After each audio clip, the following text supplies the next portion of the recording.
नमस्कार साथियों, मैं एडवोकेट कुलदीप सिंह दिल्ली हाईकोर्ट में वकालत करता हूं और पुनः आप लोगों के बीच में उपस्थित हुआ हूं इस यूट्यूब चैनल के माध्यम से। आज हम डिस्कस करेंगे article 22 of the Indian constitution. ये बहुत ही बेहतरीन और बहुत ही इंपॉर्टेंट आर्टिकल है, अनुच्छेद है। It's very very important for everyone. Bharat के प्रत्येक नागरिक को आर्टिकल 22 के बारे में जानने की आवश्यकता है और इसकी जानकारी बहुत ही अहम और महत्वपूर्ण है। हर भारतीय नागरिक को, एक आम आदमी को आर्टिकल 22 की जानकारी होनी चाहिए। आर्टिकल 22 क्या कहता है, इसकी जो हेडिंग है वो क्या है। हेडिंग में आपको, इसमें बेयर हेडिंग है वो मैं आपको पढ़ के बता देता हूं। Protection against the arrest and detention of the certain cases, यानी कि protection protection against the arrest and detention ये अरेस्ट एंड डिटेंशन से प्रोटेक्शन बताता है। ये प्रोटेक्शन दी जाती है कैसे।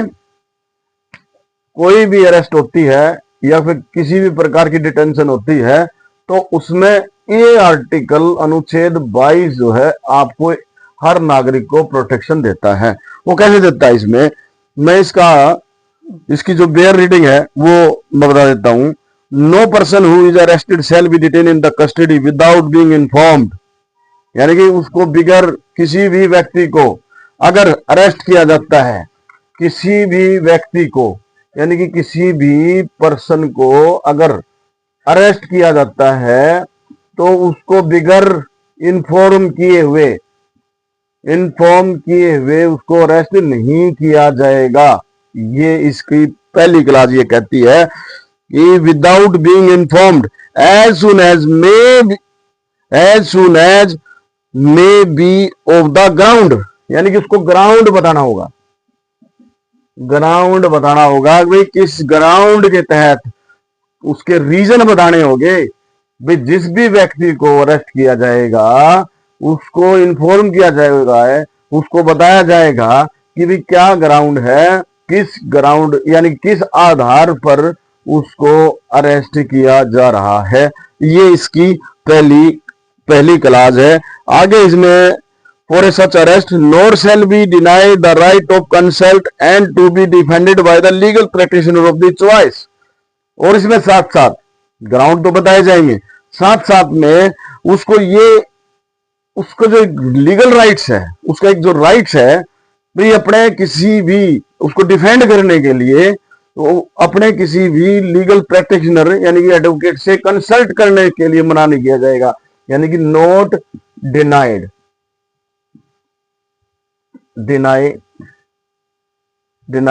फॉर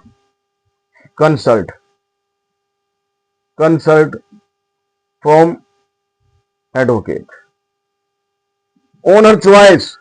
वो अपनी मर्जी से किसी भी एडवोकेट से, जो लीगल प्रैक्टिशनर है, उससे अब कंसल्ट कर सकता है। उसका ये राइट है, उसको मना नहीं किया जा सकता। तो इसमें दो चीज निकल के आती है। पहली चीज क्या निकल के आती है भी, किसी व्यक्ति को अरेस्ट किया जाता है तो उसको जो है उसको ग्राउंड बताने होंगे। उसको किस आधार पर क्या रीजन है, उस आधार पर उसको अरेस्ट किया गया है। दूसरा, उसको कंसल्ट करने से उसको डिनाई नहीं किया जाएगा। ये जो है आर्टिकल 22 की फर्स्ट क्लास हमने ये आपको बताई। अब इसकी जो आगे सेकंड क्लास क्या कहती है, दो इंपॉर्टेंट चीज आ गई इसमें। एक, उसको ग्राउंड बताने होंगे भाई किस आधार पर उसको अरेस्ट किया गया है। दूसरा, उसको जो है उसका लीगल राइट्स है, उसका फंडामेंटल राइट्स है, उसको अपनी मर्जी से, अपनी चॉइस से, किसी भी लॉयर से, किसी भी एडवोकेट से वो कंसल्ट कर सकता है। आगे इसी में सेकंड क्लास क्या कहती है, ये फर्स्ट हमने बताई। सेकंड क्या कहती है, सेकंड क्लास ये कहती है every person who is arrested and detain in the custody shall be produce before the nearest magistrate with in the period of the 24 hours.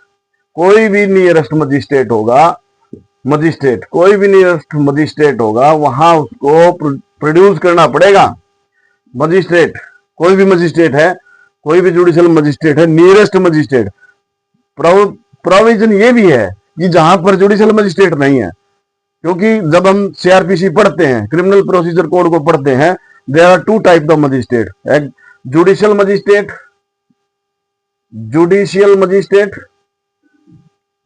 Magistrate and executive magistrate, executive magistrate, executive magistrate DM, SDM, ये DM SDM, ये tehsildar also, tehsildar, naib tehsildar also जो है executive magistrate.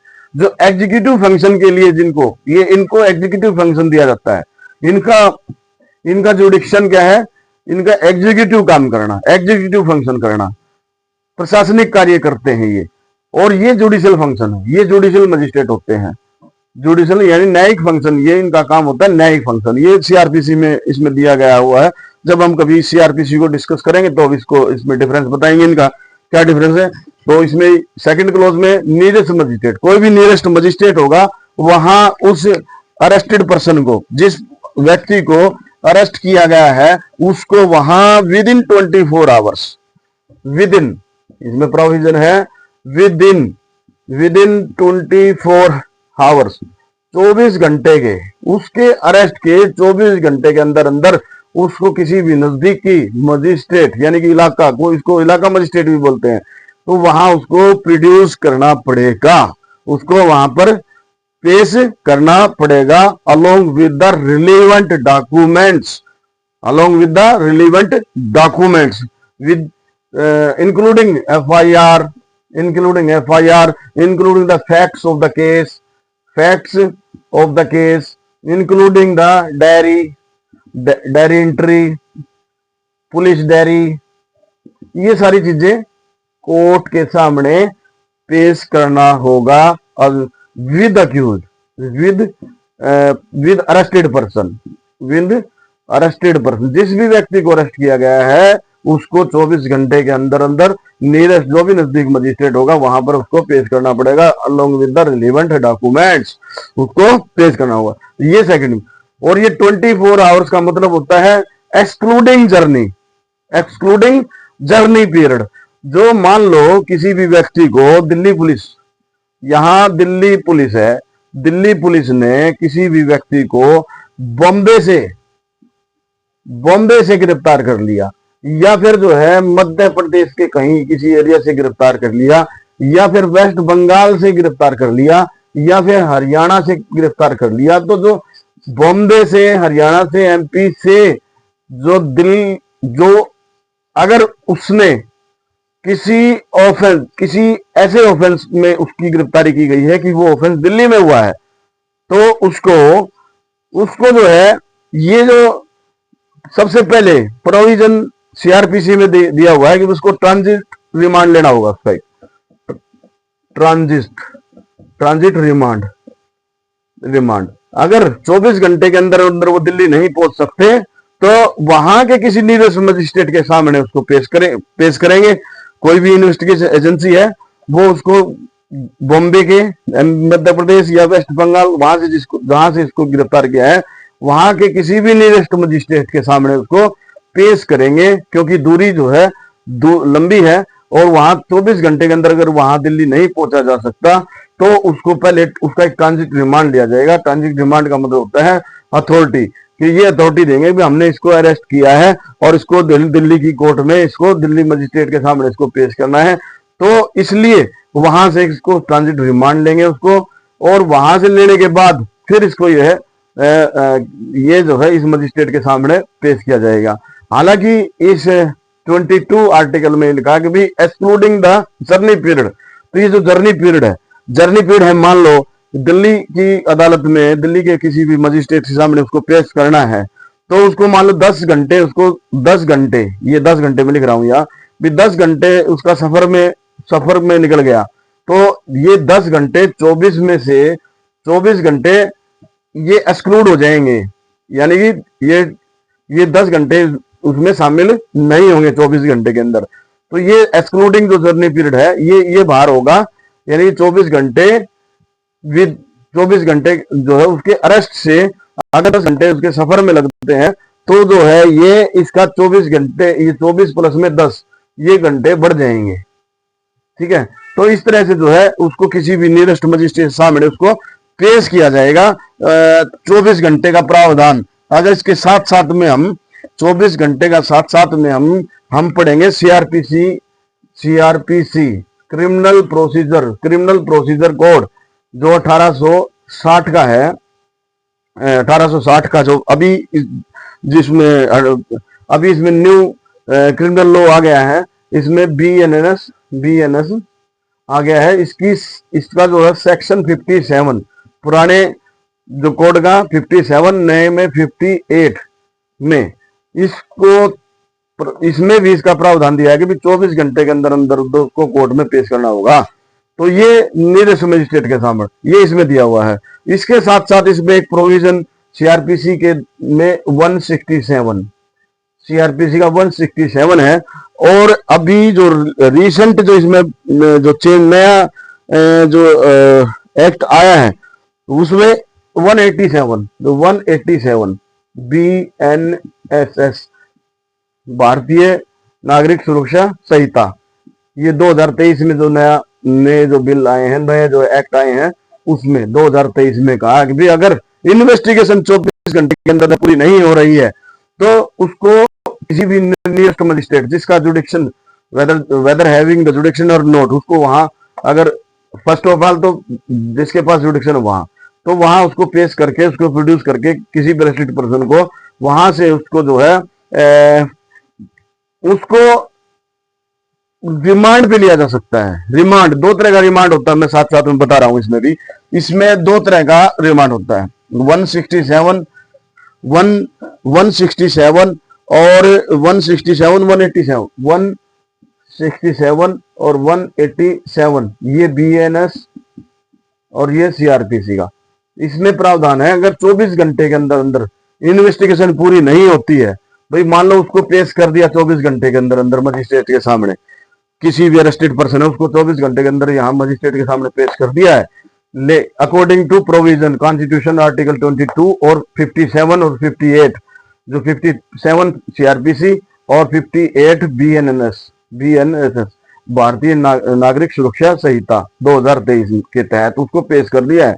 लेकिन 24 घंटे के अंदर अंदर वो इन्वेस्टिगेशन पूरी नहीं हो रही है, ये प्रोविजन ये 167 और 187 ये कहती है कि 24 घंटे के अंदर अंदर वो इन्वेस्टिगेशन पूरी नहीं हो रही है तो उसको जो है फर्दर जो है कोई भी इन्वेस्टिगेशन एजेंसी है उसकी कस्टडी मांगते हैं। भाई हमें इसकी जो हिरासत चाहिए, इसकी कस्टडी चाहिए। तो कस्टडी 2 प्रकार की होती है, ध्यान देने की जरूरत है। हर एक आम आदमी को, हर नागरिक को इसके बारे में पता होना चाहिए। कस्टडी एक तो होती है पुलिस कस्टडी, एक पुलिस कस्टडी होती है, पुलिस कस्टडी होती है पुलिस, और एक होती है जुडिशियल कस्टडी। ये जुडिशियल कस्टडी इसको मोटी सी भाषा में, सिंपल भाषा में पुलिस और जुडिशियल कस्टडी। पुलिस कस्टडी का मतलब पुलिस हवालात के अंदर, सीधा हवालात का मतलब पुलिस के पास उसकी कस्टडी रहेगी। जुडिशियल कस्टडी का मतलब जेल के अंदर। ये सिंपल भाषा में आपको बता रहा हूं। भाई पुलिस कस्टडी का मतलब होता है भाई उसकी अरेस्टेड, जो भी अरेस्टेड पर्सन है, अक्यूज्ड है, उसकी कस्टडी पुलिस के पास रहेगी, यानी कि थाने में रहेगी, पुलिस स्टेशन के अंदर रहेगी। और जुडिशियल कस्टडी का मतलब है जेल के अंदर। होती कितने दिन की है?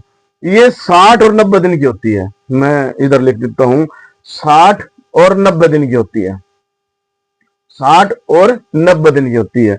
जो ज्यादा संगीन केस है, जैसे मर्डर केस है जिसमें 7 साल से ज्यादा की पुनिशमेंट है, 7 साल की ज्यादा पुनिशमेंट है जिस ऑफेंस में, और मर्डर केस है या फिर रेप केस है, जो संगीन केस होते हैं, यानी कि उनको कॉग्निजेबल भी बोलते हैं, या फिर उन केसों में 90 दिन की कस्टडी का प्रावधान है। और उससे जो कम के ऑफेंस है, 7 साल से बिलो जो ऑफेंस है, उसमें 60 दिन की कस्टडी का प्रावधान है। तो वो 60 दिन की कस्टडी हो या 90 दिन की कस्टडी है, अगर 24 घंटे के अंदर अंदर वो इन्वेस्टिगेशन पूरी नहीं हो रही है, वो जांच पूरी नहीं होती है, तो ये 60 दिन और 90 दिन की जो है लिमिटेशन है कि भाई 60 दिन और 90 दिन से ज्यादा कस्टडी नहीं होगी। तो इसमें इसमें 60 और 90 दिन का प्रावधान है। अगर 60 और 90 दिन के अंदर अंदर ये इन्वेस्टिगेशन पूरी होनी चाहिए। प्रावधान क्या है भी, जो भी जांच है, चाहे वो मर्डर केस की हो, चाहे वो रेप केस की हो, चाहे पॉक्सो केस की हो, चाहे वो थेफ्ट की केस, कोई भी केस की जांच 60 दिन में और 90 दिन में पूरी होनी चाहिए। वो मैंने बता दिया कि भाई 60 दिन में कौन से केस होंगे, 90 दिन में कौन कौन से केस होंगे। तो इन दिनों के अंदर 60 दिन और 90 दिन के अंदर वो इन्वेस्टिगेशन पूरी होनी चाहिए। अगर 60 दिन में और 90 दिन में अगर वो इन्वेस्टिगेशन पूरी नहीं होती है और चार्जशीट नहीं फाइल करती है इन्वेस्टिगेशन एजेंसी, कोई भी इन्वेस्टिगेशन एजेंसी है, जांच अधिकारी है, वो अगर चार्जशीट फाइल नहीं करते हैं तो ऑटोमेटिक जो है ये वो जो भी अरेस्टेड पर्सन है उसको बेल दी जाएगी। वो कोर्ट में बेल अगर अप्लाई करेंगे तो उसको बेल मिल जाएगी।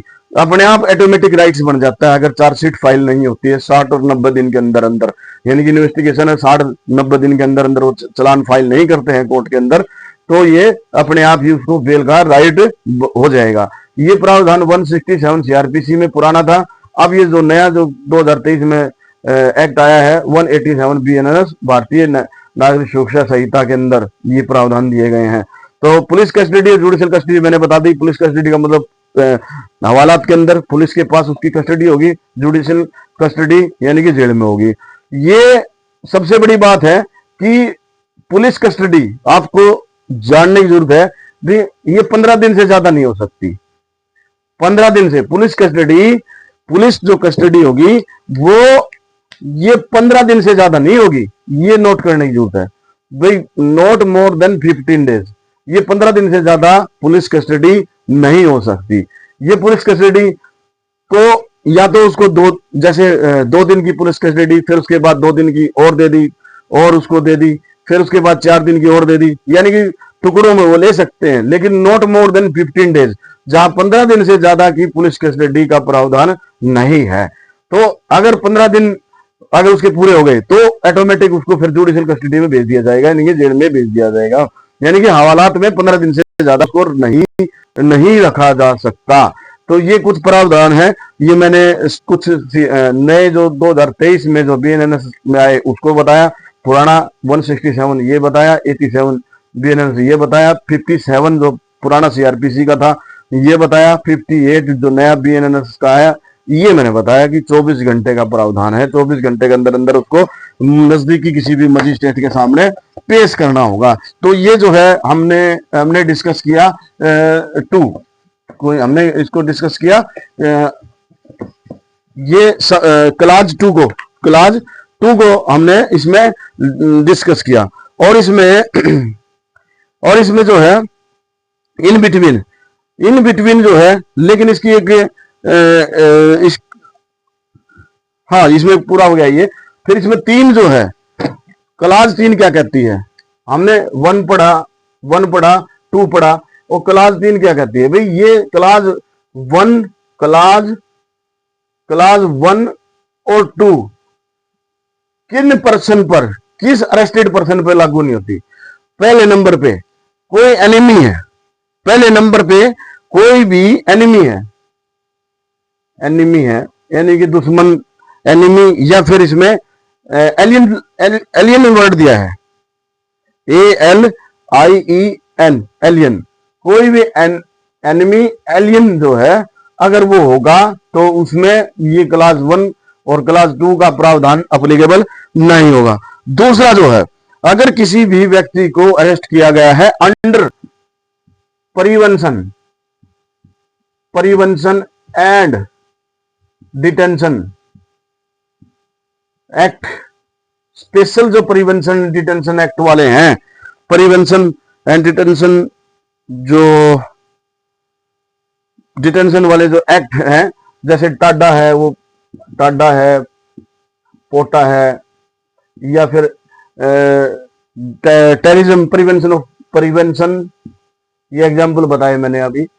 Prevention and terrorism act, prevention of terrorism, terrorism act है, यानी कि आतंकवाद निरोधक एक्ट है। इनके तहत अगर किसी की अरेस्ट, किसी को अरेस्ट कर लिया जाता है तो वो क्लास 1 और 2 में जो बेनिफिट जो दिए गए हैं उसको इसमें इन लोगों को नहीं मिलेंगे, ये इसमें दिया गया। लेकिन इसमें क्लास 4 में कहा है कि कोई भी प्रिवेंशन डिटेंशन होगी, किसी को भी प्रिवेंशन डिटेंशन लॉ में अगर उसको अरेस्ट किया गया है क्लास 4 के अंदर, तो वो not more than 3 months, not more than 3 months, यानी कि 3 महीने से ज्यादा की कस्टडी उसकी नहीं होगी, 3 महीने की कस्टडी नहीं होगी। क्लास 4 कहते हैं no law providing for the prevention detention shall authorise the detention of the person for longer period of 3 months, 3 month से ज्यादा नहीं होगी। अनलेस शब्द दिया है, अनलेस, जब तक उसको, जब तक जो है, जब तक एक एडवाइजरी बोर्ड, जब तक एक एडवाइजरी बोर्ड नहीं होगा, जिसमें एक एडवाइजरी बोर्ड होगा, और जो advisory board consisting of the person who are have or are qualified to be appointed judge of the High Court as reported before the expiration of said period of 3 months, there is a opinion sufficient cause of such detention, meaning thereby उस advisory board के अंदर एक qualified person होगा, जो qualified person as a high court जज, वो उसको authorise करेगा, सुफिशिएंट रीजन देगा, रिपोर्ट तैयार करेगा कि भाई 3 महीने से ज्यादा इसको रखना पड़ेगा, इसकी जो है कस्टडी 3 महीने अगर एक्सपायरी हो गए हैं उस किसी भी अरेस्टेड पर्सन के, और 3 महीने एक्सपायर हो गए हैं, प्रावधान तो ये है कि 4 के अंदर भी 3 महीने से ज्यादा नहीं रखा जाएगा। लेकिन जो है अगर उसको एडवाइजरी बोर्ड ने जो ये कहा कि इस अरेस्टेड पर्सन को 3 महीने से ज्यादा रखना जरूरी है, सुफिशिएंट रीजन देना पड़ेगा, तो इसमें ये क्लास 4 है इसमें, और इसमें क्लास 4 की फिर इसमें प्रोविजन भी दी गई है कि भाई nothing in this subsection shall authorise the detention any person beyond the maximum period prescribed by law made by the parliament, sub class B, class 7, इसमें कहा क्लास 7 जो 7 है, क्लास जो 7 है उसके अंदर जो पार्लियामेंट के द्वारा जो बढ़ाया गया जो समय है, ये क्लास इसकी जो क्लास 4 की जो प्रोविजो है, प्रोविजो का मतलब अपवाद, भाई फर्स्ट ऑफ ऑल 4 में ये कहा कि भाई 3 महीने नहीं होगी, 3 महीने से ज्यादा की कस्टडी नहीं होगी, फिर उसके बाद ये इसमें कहा कि भाई अगर 3 महीने से ज्यादा की कस्टडी होगी तो एडवाइजरी बोर्ड ही रिपोर्ट करेगा। एडवाइजरी बोर्ड में कौन होगा? क्वालिफाइड पर्सन होगा, जो कि एज ए जज होगा, जो हाईकोर्ट का जज, तो वो उसको अथोराइज करेगा कि इसको 3 महीने से ज्यादा की कस्टडी जरूरत है, रिक्वायर्ड है। लेकिन साथ साथ में इसके बाद 4 के अंदर प्रोविजन दी, प्रोविजन मतलब अपवाद, कि भाई अगर एडवाइजरी बोर्ड ने अथोराइज किया है या फिर उसकी रिपोर्ट तैयार की है कि 3 महीने से ज्यादा की कस्टडी होनी चाहिए, इसकी 3 महीने एक्सपायर हो गए हैं, लेकिन इसमें प्रोविजन में कहा कि भाई जो क्लास 7 के अंदर जो टाइम पार्लियामेंट के द्वारा जो टाइम फ्रेम किया गया है, वो टाइम फ्रेम इसमें कोई स्पेसिफाई नहीं है, इसमें स्पेसिफाई नहीं है कॉन्स्टिट्यूशन के अंदर, क्लास 7 के अंदर भी वो कौन सा वो टाइम फ्रेम क्या है, वो टाइम फ्रेम क्या है, वो बाय लॉ वो लॉ स्पेसिफिक लॉ है, किसी भी एक्ट के द्वारा उसको प्रिवेंशन एंड डिटेंशन एक्ट के द्वारा उसको अरेस्ट किया गया है, वो समय उसी में दिया गया है, ना कि इसमें दिया गया है। भी कोई लॉ है उसमें अगर मैक्सिमम पीरियड दे दिया, उसमें मैक्सिमम पीरियड 4 मंथ दे दिया फॉर एग्जांपल के अंदर, तो यानी कि 3 मंथ यहां और टोटल एक और 3 प्लस में 1 यानी कि 4 महीने हो गए, तो इससे ज्यादा की कस्टडी नहीं होगी। ये क्लास 7 के अंदर पार्लियामेंट का रेफरेंस दिया इसकी प्रोविजो में। मोटी सी बात है कि भी 4 के अंदर एक प्रोविजो दे दी, भी 3 महीने तक की हो सकती है, लेकिन एडवाइजरी बोर्ड ऑथराइज करेगा रिपोर्ट तैयार करेगा। लेकिन यहां पर भी एडवाइजरी बोर्ड इससे ज्यादा नहीं देगा, जो पार्लियामेंट के द्वारा जो टाइम फ्रेम किया गया है उससे ज्यादा एडवाइजरी बोर्ड उसको ऑथराइज नहीं कर सकता उसकी कस्टडी के लिए। तो ये जो है इसमें प्रिवेंशन और detention, protection against the arrest and detention के प्रोविजन थे आर्टिकल 22 के। तो ये बहुत ही इंपॉर्टेंट है। ये दो क्लास तो बड़ी सिंपल तरीके से समझ में आने की, सबको समझ में आ जाएंगे भाई। 24 घंटे के अंदर उसको ग्राउंड बताना पड़ेगा, उसको अरेस्टेड पर्सन को। दूसरा, उसको इन्फॉर्म करना पड़ेगा कि किस आधार पर उसको अरेस्ट किया गया है। दूसरा, उसमें फिर उसको उसकी चॉइस से किसी भी लॉयर से, किसी भी अपने एडवोकेट से कंसल्ट कर सकता है अपने डिफेंड के लिए। ये क्लास फर्स्ट है। दूसरे क्लास में सीधा सा है कि भी उसको नियरेस्ट मजिस्ट्रेट के सामने उसको पेश करना होगा, किसी भी नजदीकी मजिस्ट्रेट है। तो हमने अपनी एंटायर उसमें बता दिया कि मजिस्ट्रेट दो तरह के, एग्जीक्यूटिव और जुडिशियल मजिस्ट्रेट है। और दोनों प्रोविजन बताए, सीआरपीसी के भी और नए जो बीएनएसएस के उसके भी प्रोविजन बताए। भी 167 के अंदर इन्वेस्टिगेशन पूरी नहीं होती है तो उसको जो है 60 और 90 दिन तक की कस्टडी में रखा जा सकता है। 60 दिन और 90 दिन का भी कौन कैटेगरी वाइज, 60 डेज किसके लिए, 90 दिन किसके लिए, और पुलिस कस्टडी क्या होती है और जुडिशियल कस्टडी क्या होती है। तो उसके बाद जो इसकी क्लास 3 और 4 है वो भी हमने डिस्कस कर लिया। भाई इसके अंदर एक एडवाइजरी बोर्ड होगा, अगर 3 महीने से ज्यादा की कस्टडी नहीं होगी, अगर होगी तो भी एडवाइजरी बोर्ड उसको रिपोर्ट करेगा। लेकिन इसमें भी ये डाल दिया भी क्लास 7 के अनुसार पार्लियामेंट के द्वारा जो बनाया गया जो एक्ट है, जो उसका टाइम फ्रेम है, उससे ज्यादा नहीं होगी। तो ये जो है ये प्रोटेक्शन है किसी भी अरेस्टेड पर्सन के लिए अरेस्ट और डिटेंशन के मामले में। तो ये कॉन्स्टिट्यूशन का आर्टिकल 22 है। ये हमें ये राइट्स देता है कि किसी भी व्यक्ति को अंधाधुंध तरीके से अरेस्ट और डिटेन और जेल में नहीं रखा जाएगा। प्रोसीजर फॉलो किया जाएगा, जो भी प्रोसीजर है जो दिया हुआ है। अगर किसी भी व्यक्ति का ये वायलेशन होता है तो you can approach for high court, either जो है सुप्रीम कोर्ट में डायरेक्टली आर्टिकल 32 के अंदर आप रिट के माध्यम से, किसी अपने लेटर के माध्यम से, चिट्ठी के माध्यम से किसी भी जस्टिस या फिर हाई कोर्ट के किसी भी जस्टिस कोई भी या सीजीआई को आप अप्रोच कर सकते हो कि it's the violation of the fundamental right.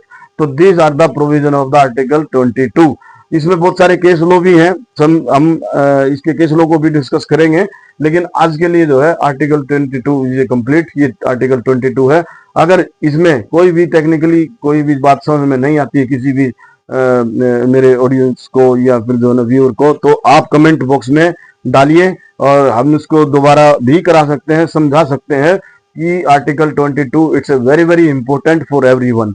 हर आम आदमी को आर्टिकल 22 और उनके हक और अधिकारों के बारे में जानने की आवश्यकता है, तो जानकारी होनी चाहिए। तो अगर आपने ये जानकारी अच्छी लगे तो आप जो है शेयर भी करिए इसे और लाइक भी करिए। और आपने अगर इस चैनल को सब्सक्राइब नहीं किया है तो आप इस चैनल को सब्सक्राइब कर लीजिए, क्योंकि जो भी कमिंग इंफॉर्मेशन होगी या कमिंग जो वीडियो होंगी तो वो उसका नोटिफिकेशन आप लोगों के पास आता रहे। थैंक यू, धन्यवाद।